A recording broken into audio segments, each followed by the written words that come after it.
आज हमने सूरह बकरा से आयत नंबर 250 की तिलावत की है। दुआ है अल्लाह रब्बुल आलमीन से अल्लाह ताला हमें इस आयत मुबारका का माना मफ़हूम समझ कर अमल की तौफ़ीक अता फ़रमाए। गुज़श्ता सबक में तालूत का जालूत के साथ मुकाबला होने जा रहा और उसमें तालूत ने अपने लश्कर को, जो साथ आए लोग थे, उनका इम्तिहान लिया और इस इम्तिहान में थोड़े लोगों के सिवा बाकी सारे नाकाम हो गए। मुफस्सिरीन ने उन लोगों की तादाद को भी डिस्कस किया है। बरा बिन आज़िब रज़ियल्लाहु ताला अन्हु फरमाते हैं कि तालूत के लश्कर में जो लोग साबित कदम रहे थे उनकी तादाद बदर के लोगों जितनी थी। ग़ज़वा बदर में कितने लोग शरीक हुए थे? 313। तो तालूत के लश्कर में भी जो लोग इस्तिकामत पर थे, जो लोग दुश्मन के सामने डटे थे और इस इम्तिहान में कामयाब हुए थे, उनकी तादाद भी इतनी ही थी। तो असल चीज़ ये है कि लड़ाई के अंदर फतह और शिकस्त में तादाद मैटर नहीं करती, बल्कि ईमान, तकवा, परहेज़गारी, अल्लाह पर भरोसा, तवक्कल, ये वो चीज़ें हैं जो अगर मज़बूत हों तो अल्लाह रब्बुल आलमीन फ़तह अता फ़रमाता है। अगर इनके अंदर कमज़ोरी हो तो वसाइल जितने मर्ज़ी ज़्यादा हों, नाकामी हो जाती है। बहुत सारी मिसालें इसकी तारीख़ के अंदर मौजूद हैं। बहरहाल सबसे बड़ी मिसाल तो यही है जो इस वक्त हम पढ़ने जा रहे हैं कि तालूत के लश्कर का थोड़ा होना, मुट्ठी भर होना, और जालूत का लश्कर बहुत बड़ा, और इसी तरह से उसके पास वसाइल भी, सब कुछ उसके पास था, लेकिन अल्लाह रब्बुल आलमीन ने ऐसे लोगों को ही फ़तह अता फ़रमाई जो ईमान से लबरेज़ थे, तक़वे से लबरेज़ थे और इताअत और फर्माबरदारी जिनकी जो है शिरस्त में शामिल थी, जिन्होंने मुकम्मल इताअत और फर्माबरदारी को अपनाया, अल्लाह ताला ने उन्हीं को फ़तह अता फ़रमाई। तर्जुमा देखें फिर इंशाअल्लाह बात समझ आएगी। फरमाया वलम्मा, और जब, बाराज़ू, सामने हुए। बाराज़ू एक लफ्ज़ उर्दू में भी इस्तेमाल होता है, दावत मुबारज़त। दावत मुबारज़त, मुबारज़त जो है, मुबारज़त का मतलब होता है सामने आकर एक दूसरे को ललकारना। तो जब जंग होती थी, यानी जो रिवायती जंग होती थी टिपिकली, उसके अंदर ये होता कि दोनों लश्करों में से बहादुर लोग जो हैं वो एक एक करके निकलते और कहता है कोई है मेरे मुकाबले का तुम्हारे लश्कर के अंदर, तो उधर से उसके चैलेंज को कोई कबूल करता और फिर दोनों के अंदर दू बदू लड़ाई होती थी, और उनमें से जो है काम आ जाता, उसके बाद फिर दूसरा बंदा उसके मुकाबले के अंदर निकलता। तो ये चैलेंज मैन होते थे और इन्हीं को सुपरमैन भी कहा जाता था। ये कौन थे? सुपरमैन थे। तो उसी किसे है ये बाराज़ू, यानी आमने सामने आ जाना।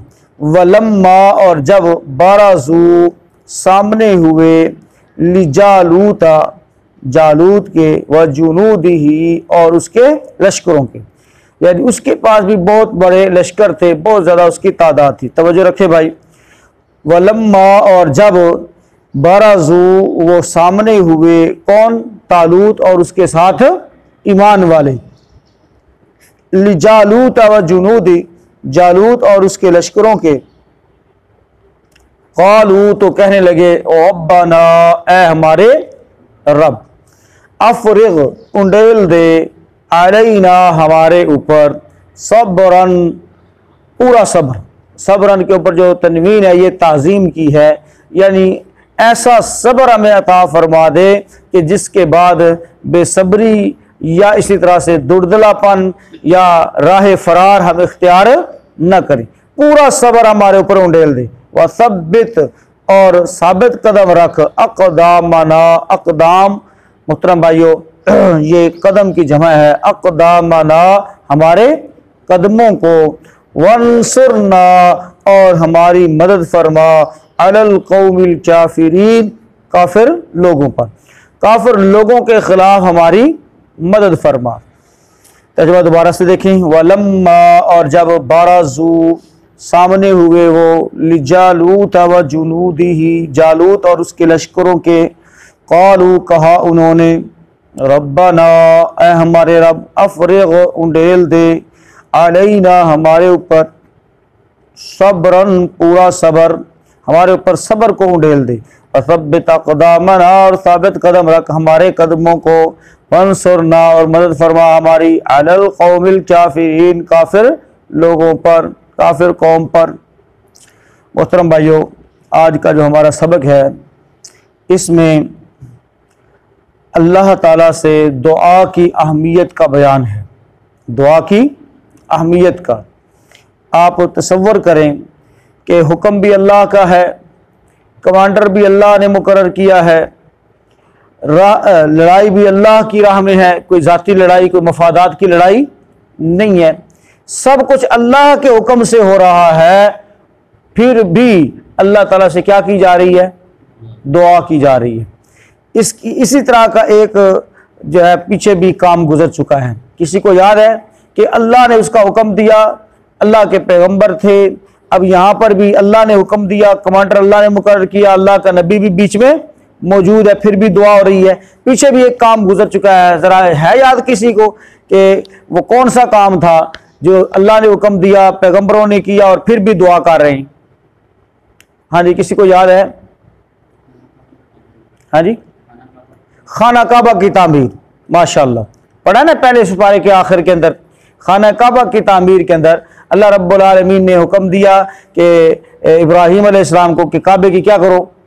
तामीर करो। बाप बेटा दोनों तामीर कर रहे हैं और जब तामीर से फारिग हो गए तो क्या कह रहे हैं? रब्बना तकब्बल मिन्ना, या अल्लाह हमसे इसको कबूल फरमा। तो पता चला अमल कर लेना कोई मुश्किल बात नहीं है।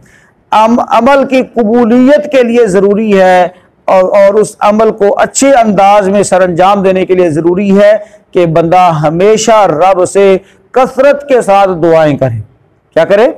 कसरत के साथ दुआएं करें।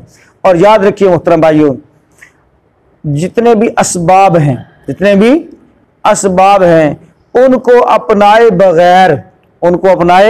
बगैर दुआ करना ये हमाकत है। और असबाब के ऊपर, सिर्फ असबाब के ऊपर भरोसा करके दुआ से गुरेज करना ये बेवकूफ़ी है, यानी नादानी है बहुत बड़ी कि बंदा सिर्फ और सिर्फ असबाब के ऊपर तवक्कल कर ले, असबाब के ऊपर भरोसा कर ले और दुआ से गुरेज करे, दुआ को करे ही ना। तो भाइयों याद रखिए, जब बंदे के पास असबाब हो, असबाब को भी अपनाए और उसके साथ साथ दुआ भी कसरत के साथ करे।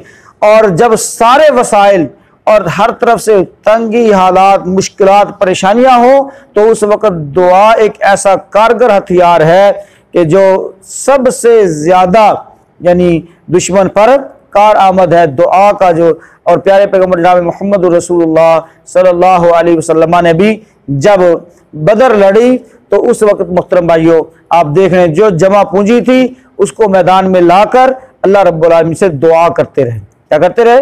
दुआ। इतनी दुआ की कि वो काली कमली जो है जो कंधों पर पड़ी थी वो नीचे गिर गई। और मोहतरम भाइयों दुआ के अल्फाज क्या थे?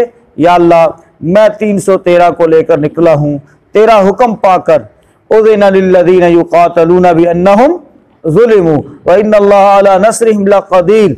अगर ये मर गए, कट गए, शहीद हो गए तो इस धरती पर तेरा नाम लेवा कोई नहीं होगा। उस जुबान से कहता हूँ जिसकी जमानत तू लेता है, वमा यंतिकु अनिल हवा इन हुवा इल्ला वह्युन यूहा।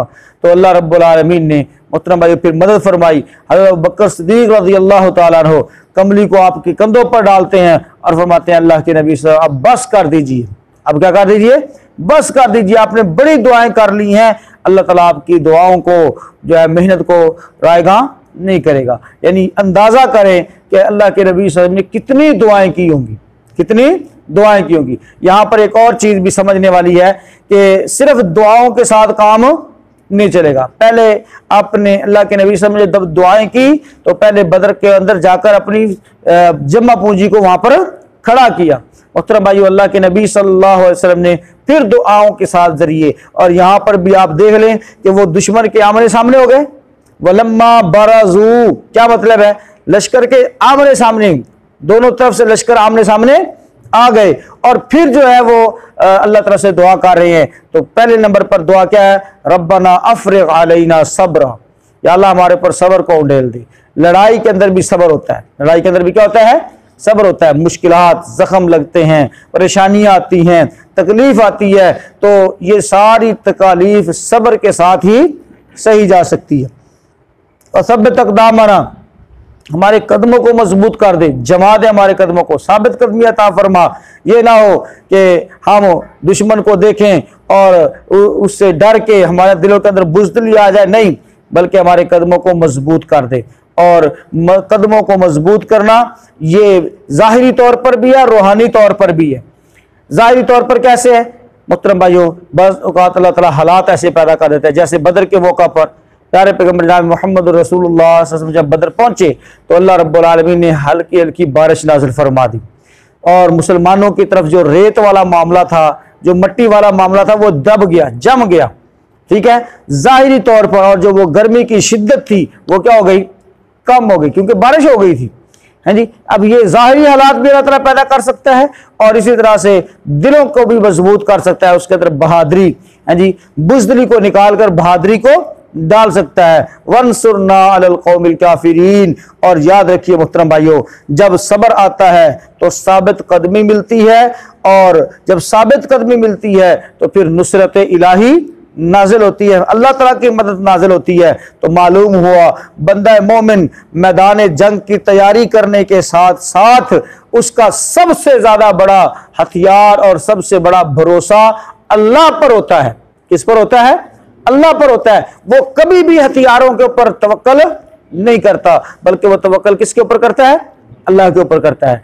और ये भी बात याद रखें कि वो असबाब को भी नहीं छोड़ता। जो मोमिन होता है वो असबाब को भी नहीं छोड़ता, असबाब को जरूर अपनाएं जितना हो सके। जिस तरह के अल्लाह के रसूल सल्लल्लाहु अलैहि वसल्लम से पूछा गया, अल्लाह के नबी सल्लल्लाहु अलैहि वसल्लम, मैं अपनी सवारी को खुला छोड़ दूं या फिर इसका घुटना बांधूं? खुला छोड़ो और अल्लाह पर तवक्कल करूं, या इसका घुटना बांध कर अल्लाह पर तवक्कल करूं? तो अल्लाह के नबी सल्लल्लाहु अलैहि वसल्लम ने फरमाया, इसका घुटना बांध कर अल्लाह के ऊपर क्या कर? तवक्कल कर। तो पता चला असबाब को अपनाना जरूरी है। तवक्कल का ये मतलब है कि खंजर तेज रख अपना। तवक्कल का ये मतलब है कि खंजर तेज रख अपना, फिर इस खंजर की तेजी को मुकद्दर के हवाले कर। तो भाइयों, असल चीज जो इस आज के सबक के तरफ में मिलती है कि बंदा असबाब को, वसाइल को जितना हो सके उतना अपनाए, लेकिन असल तवक्कुल और भरोसा अल्लाह की ज़ात पर रखे और उससे दुआएं करे, क्योंकि इन असबाब के अंदर तासीर का पैदा करना किसकी तरफ से है? अल्लाह की तरफ से। तासीर अल्लाह ताला पैदा करता है। और फिर देख लें, खजूर की छड़ी होगी और काफरों की गर्दनें उतरना शुरू हो जाएंगी। है जी, ये तासीर किसने पैदा की? अल्लाह ने पैदा की। बदर के मौका पर से अभी कहते हैं अल्लाह के नबी सल्लल्लाहु अलैहि वसल्लम, अभी जो है मैं काफिर के करीब नहीं पहुंचा था, उसके ऊपर अभी वार नहीं किया था कि उसकी गर्दन जो है पहले काट के नीचे गिर पड़ी थी। तो अल्लाह के नबी से फरमाया, ये फलां आसमान की, आसमान का नाम लिया, ये फलां आसमान की जो है वो फरिश्ते आए हुए थे, उन्होंने आकर काफिरों के ऊपर हमला किया। तो पता चला मोहतरम भाइयों, जब बंदा अल्लाह के साथ मुखलिस होता है, जब अल्लाह के साथ उसका ताल्लुक मजबूत होता है, तो फिर अल्लाह ताला ऐसे मदद फरमाता है। तो असबाब वसाइल इसको ज़रूर अपनाएं, लेकिन अल्लाह ताला से मदद भी ज़रूर तलब करें। अल्लाह से दुआ करते हैं बात को समझने की, अमल की तौफीक अता फरमाए। व आखिर दावाना अल्हम्दुलिल्लाह।